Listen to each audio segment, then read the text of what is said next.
Welcome to the Lara Jane Layton Show. This podcast is for you, the person who keeps putting others first. Your self-talk has held you back.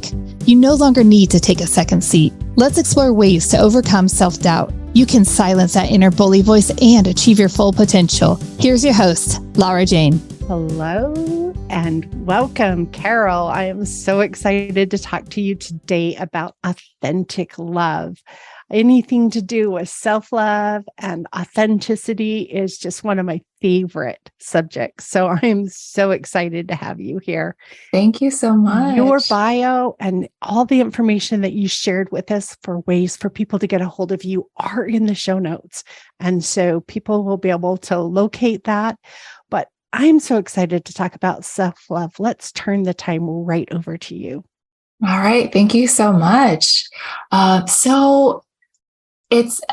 made it a point to add the qualifier authentic self-love rather than just self-love, because I think that there's so much information out there now about self-love that is incomplete. I don't necessarily want to say that it's not correct, but it's missing a piece of it, and that's the authenticity. I think it's understandable. I think it's very hard to really convey an emotion through social media or even through any sort of media, because we live in such a fast culture. We really want to deliver messages quickly and effectively. And so a lot of nuance and a lot of soul gets lost. But what I see happening is that when that soul is lost, people don't connect with self-love in the way that I believe their heart truly wants to. So there's a disconnect that happens. And so maybe some examples of the way that I see self-love being presented that is incomplete is affirmations. Now, I love affirmations, so don't get me wrong. I think they're amazing. I think they're very effective, but they start to become empty. Like I'm thinking about that, I forget his name, but it's from that Saturday Night Live skit where he's like, I like myself and gosh darn it, people like me, and it becomes cheesy. It becomes rote. And that's where it becomes something that we can't connect to. And so where I really want to emphasize what it means to be authentic in our self-love is maybe we start with, what does it mean to love every part of us with the same energy? And I think that it's easier for us to understand that when we think about other people we love, maybe especially more helpless beings like children or animals, that we love them unconditionally. We love them even when they're imperfect. We love them when they are being completely unself-conscious, because that's what they are. We love them when they screw up. We love them when they're annoying, right? And what would it be like to love ourselves when we're all those things? Because we certainly are, no matter how old we are, no matter how mature we get in certain aspects of our lives, there are parts of us that are messy and imperfect and make mistakes and annoying, and what does it mean to extend the same sort of affection and warmth and acceptance, true acceptance to those parts of us when they show up, when we think about them? And why this is so important is because if we're only loving the parts of us that are put together, that we have like manufactured to look or feel good, then we don't feel whole, because then we're focused on really highlighting those parts of us that we've put more work into or that are manufactured on some level, and we give negative energy or we neglect the parts of us that are messy, imperfect, or annoying. And then we're not whole, we're fragmented. And when we walk through life fragmented, that's where a lot of our distress happens, a lot of our kind of feelings of disease happen, any sort of like sadness or depression, or even just that, we have the idea of like going on autopilot, kind of floating through life, not really being present. That's a symptom of being disconnected from certain parts of us. Yeah, I love what you're saying, because every one of us is so different. Yeah. And if I'm judging your self-love based on how I love myself, that's wrong. And then I think about that saying about I love myself and so does everybody else. The second we worry if anybody else loves us or not, we're squishing on our own authenticity, because you're going to change. You're going to behave differently if you're doing it to be liked. Right. Because you're focused more on external cues than on what it means to truly honor you. And the only person who truly knows what it's like to be in your body, to be in your soul, is you. And so what a gift it is to really offer yourself that deep, true, authentic love. Right. And we know ourselves every second of every moment of the entire lives, all the ups, all the downs. And you, or the person on the other side of who's talking to me, only knows this moment. Right. And I can show up, but you don't know me like I know me. And that authenticness is really accepting who you are with all the ups and downs and rockiness, because that's amazing that you are you. And I don't need 10 other me's in this world. Then that would take away the authenticity. That's like buying a brand new car and then seeing 10 others that look exactly like it on the road. And you're going, I thought I was being unique. Right. How am I going to find you in the parking lot? So yeah, I really appreciate authenticity, and it's not easy because we're so trained in everything growing up. Smile, be quiet, don't cry, don't do all these things to be accepted. And you judge yourself. Oh, I feel like crying. I better not do that. Right. It's like we control to be let or allowed to stay in the pack and not get kicked out, which is a great thing. That's what kept us surviving years and years ago. But we need to be much more grateful for who we are and our uniqueness. Yeah. And to speak to what you said about survival, it's true that they're sort of like the rules that we follow as any sort of society or community in order to stay, in order to have belonging. And that part makes sense. That's a very evolutionary trait of ours. And what's happened is that the rules, there just have become more and more rules that actually don't have any sort of true survival foundation. Right? Yes. So kind of what you were saying about like, don't cry, right? So I'm a therapist. I've been a therapist for 10 years. And even to this day, it's very rare that a client will start to cry in session with me and not apologize. And it speaks so much to the conditioning that we have as a culture that crying is not okay. Crying is disruptive. Crying is embarrassing. Crying is annoying, and that the energy that I always give is you don't have to apologize. Your tears are welcome. Every feeling you have is welcome. Because to be in an environment where we're not allowed to cry is completely removing an entire part of our being, right? Our feeling being, our vulnerable being. It's saying that's not welcome here. My dad used to, when we'd cry, this is when we're little, would take us to the bathroom and stand us in front of the mirror and go, look how funny you look. Oh. You're just like, so to me, crying was a sign that people don't want to see that. Exactly. You didn't cry if you could at all not.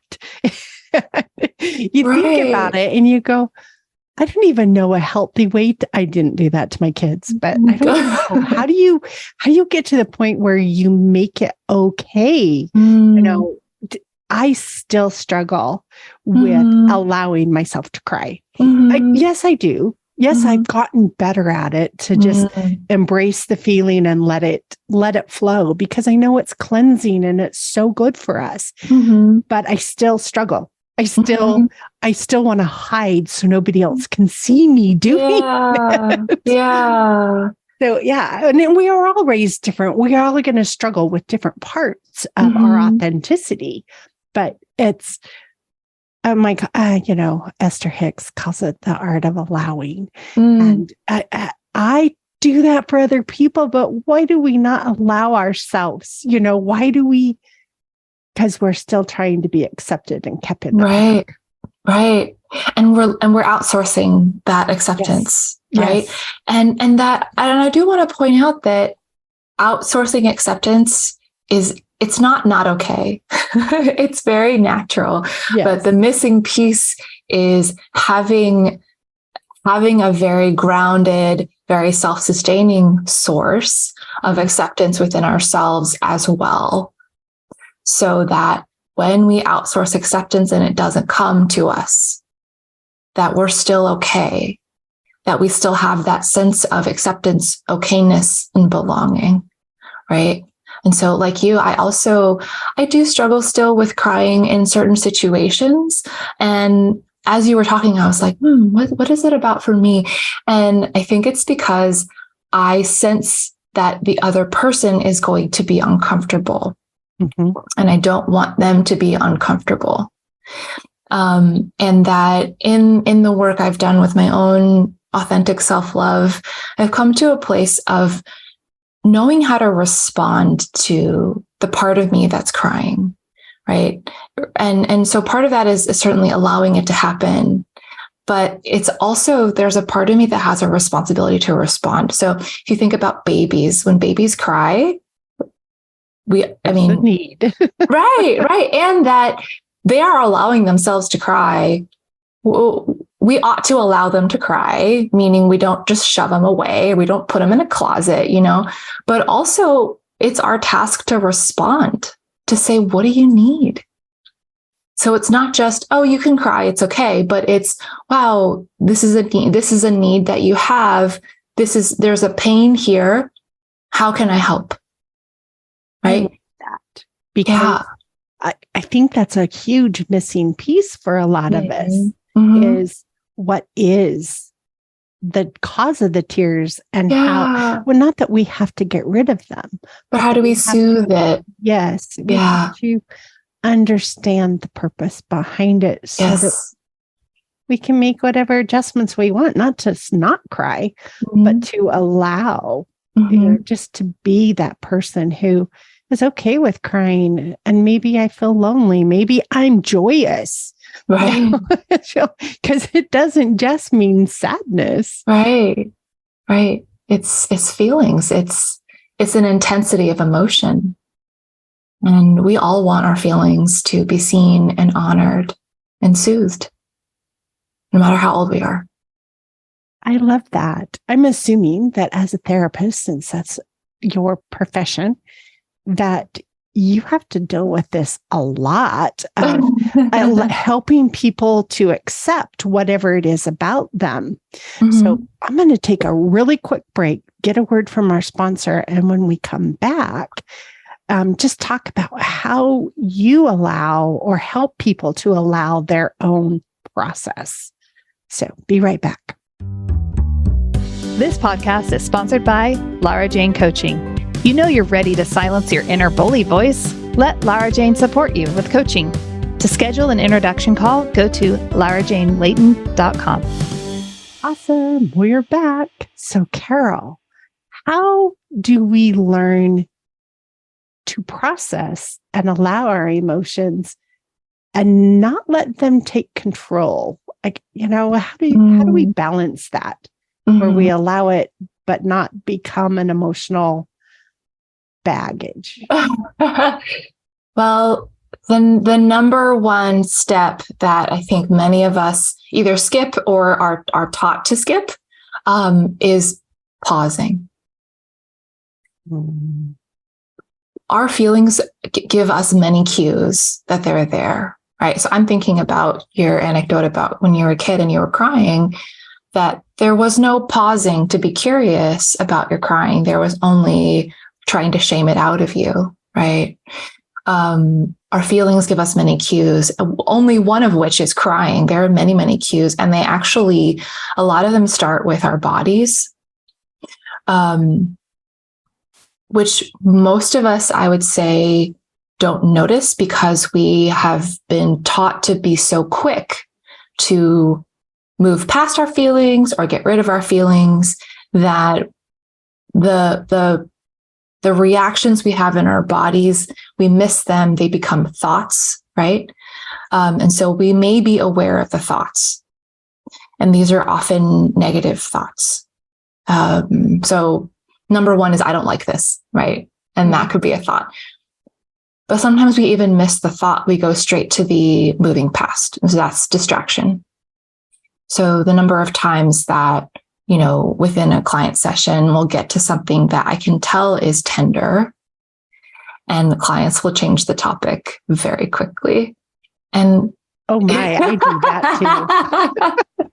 Yeah, because you're a human being. And that's a cue. That's a cue for me, right? And eventually, what I do is I bring awareness to that for you, right? And I say, hey, I noticed that you changed the topic. We're talking about something else now. And I'm wondering what happened there. And that's a moment to invite you to pause. And so there's a lot of guiding in that way, right? So I become the observer to allow you to learn how to observe yourself. There's also a way of actually beautiful. Yeah. The way you were able to bring it back without shaming in the middle of it. Yes, it's very important. Like, why did you just change that? Right. So yeah, that was beautiful. Yeah. And it comes from a place of curiosity, right? So if you think about shaming, which can often be calling people out, right? Which we're very familiar with in this culture. The attitude behind shaming is, I want to shut you down. So I'm bringing awareness to something you did so that I can have power over you. Curiosity and opening, kind of that observation that I offer, is coming from an attitude of wanting you to grow, right? And so it's curiosity. I have curiosity about what just happened here. And I wonder if you do. I wonder what would happen if you started to get curious about these things that you do. What would we learn? And what would we see that your thoughts and your body are asking for, that maybe we could find a way to meet so that you don't have this reaction as often, or maybe eventually you don't have this reaction anymore. What an amazing, even what we can do with ourselves. Oh, yeah. Because I got to get out of this situation. I'll just change courses completely. But if you could just, and I work on recognizing our words. How do we switch that? I can't do that to I'm working on that, or I will do that, or I'm learning that. I focus on switching out those words, and we can do that same thing with curiosity. Yes. I just changed. What was it? Number one, what triggered the change? And why did I need to, why did I feel like I needed to change? And so what great, even just that self-awareness. Yes. It's nice that you're trained and you can bring that out in people. But if we can do it to ourselves, how much more power we would have. Right. Yeah. And I would say, it is helpful to have somebody such as me sit with you, because there's that energy that you get to give over to me for the time being, right? This is kind of a saying in the therapy field, is our job is to work ourselves out of a job. Yes. Right. Because we don't want you to stay like you need this forever. But that for the time being, it helps to have somebody holding that energy for you. But that eventually the intention is that you can start to absorb that intention from me and bring it to yourself. So I'm modeling the energy that your body, that your feelings are really craving, so that you can start to take on that model and become that person for yourself. And that's not only really embodying authentic self-love, but it's also becoming emotionally self-reliant. And I want to point out that doesn't mean you don't need other people. That's the number one fear that I get when I talk about that, is people are like, but I want other people. Like, yes, you could have other people. We do need other people. We need community. We need to know that we're held in a space with other energies, right? And sometimes we falter. Sometimes we are messy and imperfect. And those are times when it's very helpful and very nourishing for us to have other energies that love us, right? And other times that can't happen, whether it's because the people that we love are occupied in another way, that they are struggling as well, or there's a particular problem we have that other people just cannot solve for us. That it's really important that we have that grounding force of self-reliance, knowing, I've got my own back here. I'm going to be okay. One of the things I've noticed is the better I get at allowing myself to be authentic, the better and less judgy I am of other people. Yes. I didn't initially try to do it to like other people better or to allow, I did it so that I was more comfortable. But as you realize that we're all just on a journey, and whether you're in kindergarten or you're professional or you're, I don't care what part of the journey you're on, that it's your journey and it's your growth and it's your path. And I'm going to allow you to be on that the same as I'm going to allow me to be on mine, and to understand how powerful it is to just be authentic. But yeah, I think a lot of it is just that real ability to just love. And when I say love, I'm not talking about sex and romance. I'm talking about that godlike or that universal, just everything's okay. That's what it was. Frederick Dawson says it's not good or bad. And it's not just him that said this. There's a lot of other authors too, but it's not good or bad. It just is. Yeah. And when we can allow things to just be and not have to label them good or bad, because even when I feel like I'm going through the toughest times, I'm stronger on the other end. I'm more powerful afterwards because I now understand myself more, not because I'm any better than I was. I just understand it better. Yeah. And I think this whole process of being authentic is really allowing ourselves to learn about ourselves. Yeah. Yeah. And I think as you were talking, the word compassion came to mind for me. And love and compassion are so linked, but that there is this sort of sense of when we talk about like pure love, right? And so like sex and romance are like parts of love, but pure love that is really untainted by desire or lust or fear, there is a compassionate component to it, in that compassion sees, right? You're saying like, it's not good or bad, or it just is. Compassion just sees things, and it sees things with a lens of understanding, and also a real mission for you to be free of pain and suffering. So that's the component of compassion that I think we miss a lot in kind of colloquialisms, is that compassion has that note of, I don't want you to suffer, right? And when we approach ourselves or anyone else with love and compassion, it's sort of this very deeply abiding energy of, I care for you. I have this warmth and affection and acceptance of you. I see you as precious, and I understand you, right? I understand all these experiences that you have. I understand these feelings that you have, and I don't want you to suffer. Now imagine how peaceful it would be to feel this for yourself and to feel it from yourself.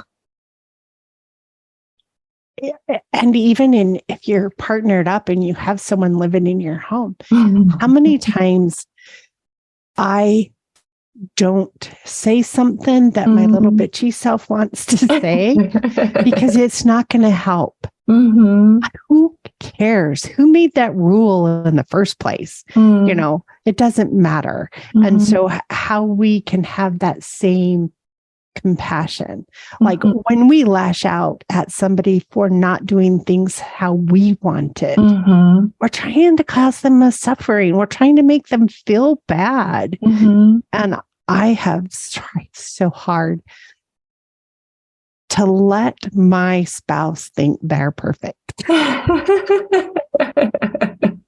Like, yep, you never do anything that drives me nuts. No, I'm not perfect. I'm not perfect. And I definitely will point things out. But I've gotten so much better at, it's just a drawer open. What is that? Is that make anybody bad? The other day, I noticed I left my cupboard door behind me open. And it's like, oh my gosh, I even do it. You get distracted, you're in a hurry. Yeah. And so why do I need to point out somebody else when they're distracted and in a hurry? Right. No need. Right. It's not going to help either. Situation. And it really, and really, it changes the way that your heart opens and closes as well, right? We were talking earlier about accepting the parts that are annoying, right? And so can we move away from things that are annoying being bad? And can we move that into the whole of a person who is lovable, right? Could it become lovable for both of you that you sometimes leave cabinets and drawers open? That is part of your lovability. It is. It is that, it's that symptom is actually manifests in another way that I know I love and appreciate. But why does this little tiny symptom over here make me second guess this other bigger result? Because it's just the same behavior. Right. It's just a different experience. I think I have I don't think it. I know it. I know I have totally enjoyed our conversation. Oh, and I think really that authenticity and that self-love and caring is so critical to not just our own happiness, but when we have that level within us, then it shines to other people too. Yes. And, wouldn't it feel great to walk into a board meeting or the grocery store or wherever you may go and not feel or second guess yourself. Mm-hmm. It's like, oh, did I wear the right shoes? I think the first time I ever went to work with 2 different shoes on, I was completely embarrassed. My husband bring me shoes and he couldn't find the match. So he brought me like 30 pair. Oh my gosh. And then there's like 40 years later. Okay, that was an exaggeration. Years later, I did this same thing. I went, you know what? I'm going to embrace it. I'm just going to wear 2 different colored shoes today. Like, oh, wow. And walking around the office. Yes, I have a brown and a black shoe on. Did you? But it's like when you finally let go of trying to please and make everybody else think you're completely put together, it's just so much easier to live. Right. Like, I am a mess. I need help every day. And I love my mess. Right. And it's loving everybody else's mess too. Yeah. Yeah. And to not use the word mess as a negative. Because it's just, we're learning and we're growing. So yeah. Any last minute or last words that you would like to just sink in deep, either something you've already said or new wisdom as we close out for our listener? Yeah. I wanted to piggyback on what you were just saying about maybe like why authentic self-love is so important in our everyday life, is that when you have that strong sense of love and acceptance for yourself in any form, you show up with an open energy, whether it's at work with 2 different colored shoes on, or the grocery store, or, parenting your kids, when there's a sense of I'm okay, right? I'm good, then our energy is open and inviting. And we see things brighter, and people see us brighter. And our experience is just that much more energizing and whole. Amen. Or whatever all the other, yes, I agree. Namaste. There's so many ways that, yes. And I really felt like in the last several years, more and more people have really gotten to where they're trying to be more authentic. Yes. And just to allow that does, yes, we can get frustrated. Yes, we can want things to be different.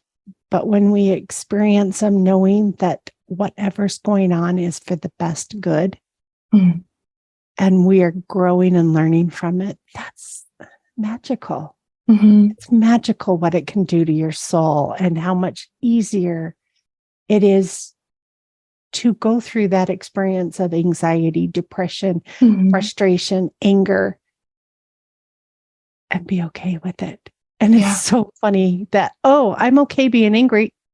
Why am I not angry now? It goes away faster. Yeah. So it's just a magical tool. So yeah. Thank you so much. And I know the listener is going to love this episode because it's all about love. And thank you so much for having me. Thank you. And just reminder that I am not a medical professional. I am here for entertainment. And listeners, stay tuned for our next episode, which is my favorite, the challenges. So, talk to you later. Are you tired of waking up exhausted? You are not alone. If you're looking to take your life back, let's start with the simple step of adjusting your self-talk. Stay tuned for the next episode with your host, Lara Jane. Remember to follow the show so you don't miss a next simple step that you can use to feel more confident. And please leave an honest review.